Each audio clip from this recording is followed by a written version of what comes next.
Welcome. We have Alva and Totally Baked playing against Julian Bendersbrot and Ashton Butcher. We're gonna cast this wonderful game. I'm just gonna get into the Discord with Penny. I hope he will join in a second. So we will co-cast this game together, live on stream. Alright. First of all, we do have a suicide cross? Holy shit, we have a suicide cross. Nice. So Penny will be late, but that's not a problem. We're gonna start without him. And we do actually see a suicide cross. So either Penny is not gonna arrive in time because the game is over on wave 5, or he will have plenty of time to cast with me since it will be a 21 game. I'm really excited to see this. We do have Totally Baked playing 7 workers he doesn't build. This is called a suicide cross. And Alva, he is playing bounty hunters. So basically he's receiving a lot more stacks because he's clearing both waves himself, receiving more stacks, and he will have a lot of kingpins to demonstrate his power. What do you have to do if you play against such a cross? First thing is communication. Top key playing such a game is communication. Talk to your opponent, to your mate, what the opponents do. This is key number 1. Then second thing you always have to do is find out who's receiving which sends. So there's obviously the one guy building who can't send a lot. So your responsibility is to push a lot to counter their income strategy. On the other hand side, the one receiving the huge sends, in this case it is Ashton Butcher, he has to stay a little bit lower on workers. Not like he does with 6 workers. To just be aware of those sends, and in the very end overbuild, hold those sends at the best case, and let your teammate do the rest of the job. This is a little bit of an overpush, 6 workers on Ashton. He might have mixed up exactly this structure with I don't know what to do, or like who's sending on me, and now we have huge leaks on Ashton. It's going to be very hard for him to value up because he's always going to face huge sends. There's already 40 in the pipeline. It will be 60 till the end of the round, 80 till the end of the round. So he will have a tough time now come back into this game. I'm really looking forward because usually this strategy can be countered quite easily by high elo players because you should know how to counter it. This is exactly what I told you. Be aware who's sending on whom and communication, and then just send on the same waves. And kill your enemies because you always have to only send against one person in the opponent's team. While if you do one mistake in the early game and give the opponent's team a huge advantage, whether it is by over pushing and then not being able to come back into the game, or whether it is not pushing a lot, not good enough as the holder, which is in this case Bendersbrot, or third option is if you just don't send as a team, you will have problems because usually the one pushing the workers, he is gonna be a monster in the late game and just cover all the late game waves. So let's have a look at this. As I mentioned before, Ashton, he over pushed a lot, so there's more leaks to come on his lane. Julian will be responsible to hold all the sends once again. Basically we have a suicide cross against a suicide cross now, even though both people are building in the East team. This is actually a super exciting game because look at this, there's already 80 stacks plus on wave 3, so we will have a nearly full stack kingpin on wave 5, which will give a lot of opportunities to Alva, who might be able to shift with a Grawl, shift some money, get the kingpin as early as possible, and have a huge tank with a lot of stacks, and this way a lot of damage on his lane, and he will be able to push some workers as well then. Hello. Sorry I joined late. Hey Penny. This is an interesting game to be spectating. Well, it is a perfect game to spectate. Let me know if Penny's too silent, guys. I will change it then. It's not very often that you get to see a high elo duo against a suicide kingpin lane. But as we know, the suicide kingpin is literally unbeatable. So yeah, A bit of Not trouble really. here for Ashton and Burnt. Not really, but the best thing is that Ashton just pushed too many workers already. Yeah, I saw him go 6 workers. Wave 1, 6 workers. It's gonna be a lot of fun, but I think he now will be able to catch the sense and come back into the game. Maybe he's still leaking small, but it shouldn't be too much. Did he leak massive on wave 2 then? Well, he leaked a lot on wave 2. Let me check the percentages. 105% on wave 2 and 70% on 3. Amazing. So good covers on him. Oh, look at this. The double brute send coming out on wave 4. This might be the first massive king damage against the West team Alva and totally baked. Yeah. There's no way that he can even do a dent in this lane. It's going to be some pretty big king damage. There's 2 full HP brutes there, and the king is mostly unupgraded. Yes, and a lot of stacks missed as well, so the full stack kingpin will be delayed even further. It will be a tough project. They're already 40% HP here. Yes. That's crazy. Wave 4. It is, it is. I hope for some king regeneration upgrades now. This is the best time because you want them as early as possible. And ooh, I don't like this at all. So Al was going for a Mudman here. He had 199 gold. I think he should just sell this for an Orchid. Yeah, that's probably a good play. Another alternative would be to go for the Graal, which is more orientated to get the Kingpin as soon as possible, but overall the Mudman seems like the weakest choice here, or the worst choice. Let's see. Pretty big send on Ashton, so he's going to leak that nicely, I think. Yes, he will, he will. And I'm not he sure... just doesn't care either. Yeah, he doesn't, obviously not. Julian is staying on good value, he has a lot of decent units for the wave, so he's gonna cover pretty much everything Ashton leaks. He even manages to kill the boss, which is super important. Even though he had a coiler, he does kill the boss, which is already a great thing. And it's a big leak, but he just really doesn't care. He's on 10 workers, receiving from the suicide lane. He just gives 0 shits. Yes, totally. Now it's more like all about how good can Alva hold here, and in which relation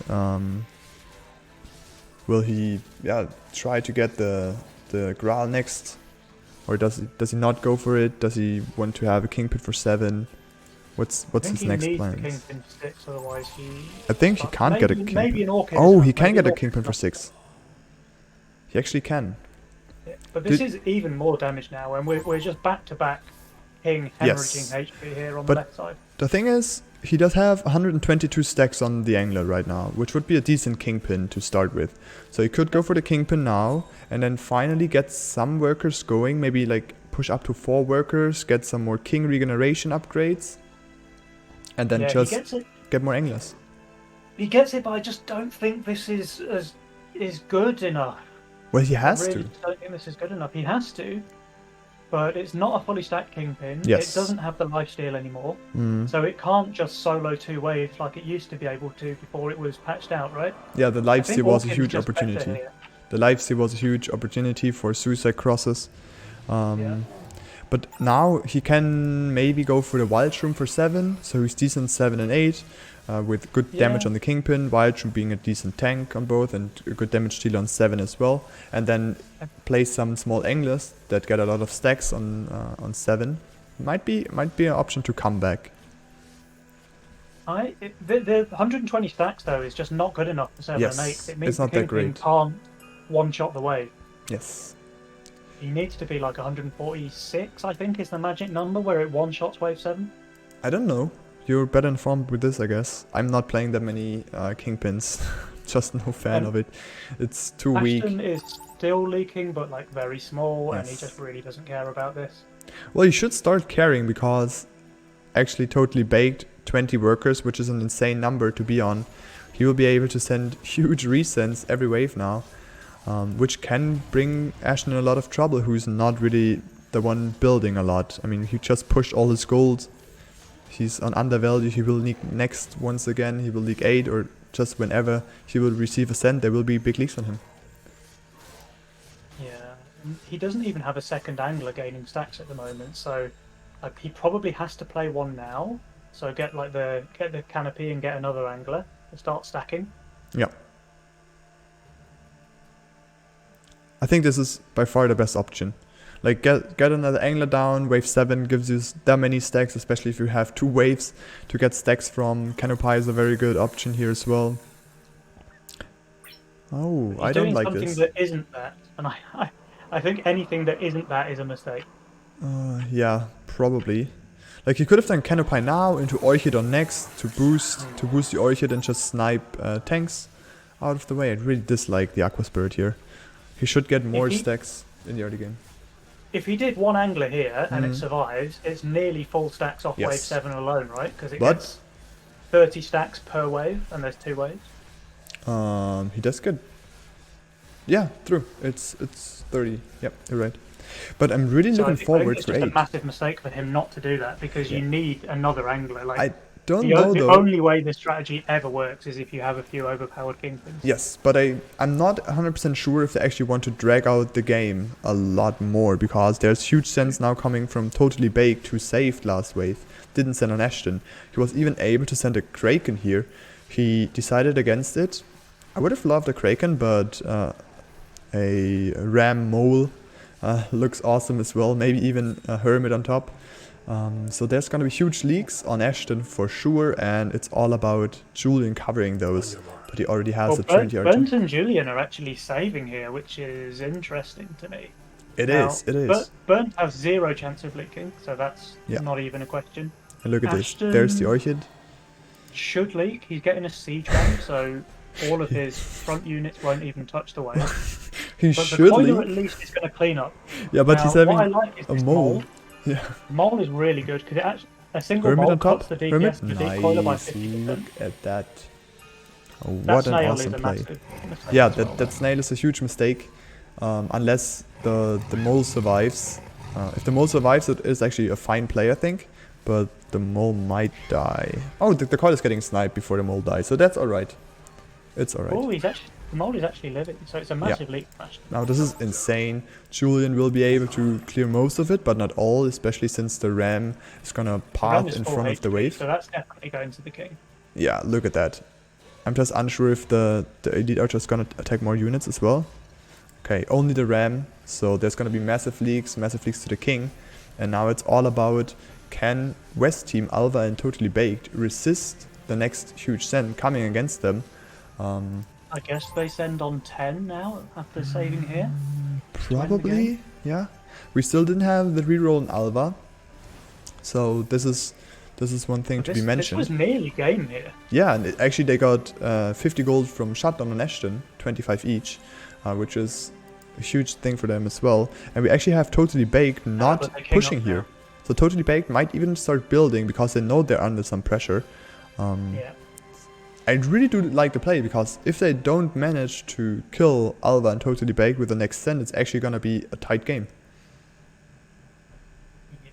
I really don't like these king ups from Totally Baked. Like, they're one big leak away from winning the game. Yes. And then they just spend 200 minutes. Oh, now he pushed. Oh, he pushed after the wave? What? Like, he pushed the income, but he took some time till he pushed, which is a huge mistake now. Well, this send on 10 is going to be huge from Ashton and Burnt. Yeah, they're going to have 400 plus each. Yeah.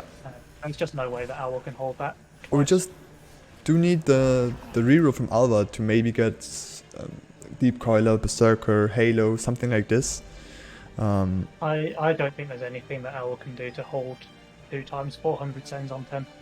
Yes, and same, it should be a reroll for Totally Baked as well, just to get some units that are good. Let's see, maybe it can help them. I mean, Alva's gonna have insane value. He's gonna receive huge sends, obviously. But it really... Totally Baked could have had 700 value-ish here on 10, which... Yeah. It's not very much, but like, could... maybe he can do 20-30% damage to the boss before his stuff dies. I'm not sure if it's worth.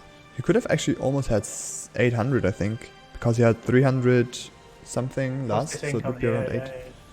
Yeah. Pretty nice. So he builds a boar which does nothing. Yeah. And an antler which also does nothing, so he's going to do like 1k damage to the boss, if that, probably less. What is Alva doing? Like... And even the boar is not split across the map, but only like straight forward, so he's gonna lose a lot of splash damage for this later. Harden? No hardens? Ooh, no hardens. And a double 4-eye. Insane sense, very good. Obviously, Aqua's gonna splash Oh, on the totally 4-eye. baked. He kills both snails, dude. Both snails. It only Oh, took 470 big damage hit. to kill those Big hit, snails. very important. And look at this. Alva's not even holding, or almost not holding his stuff.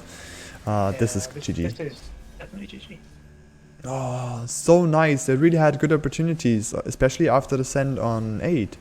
Was so It nice was to see. actually close in the end. Look Like, they at nearly that. died over on Austin and Look Burnside. at that. It's 2k value and he's still not managing to hold. I mean, obviously the send is insane, 540. But that was a lot. That was an interesting game to watch.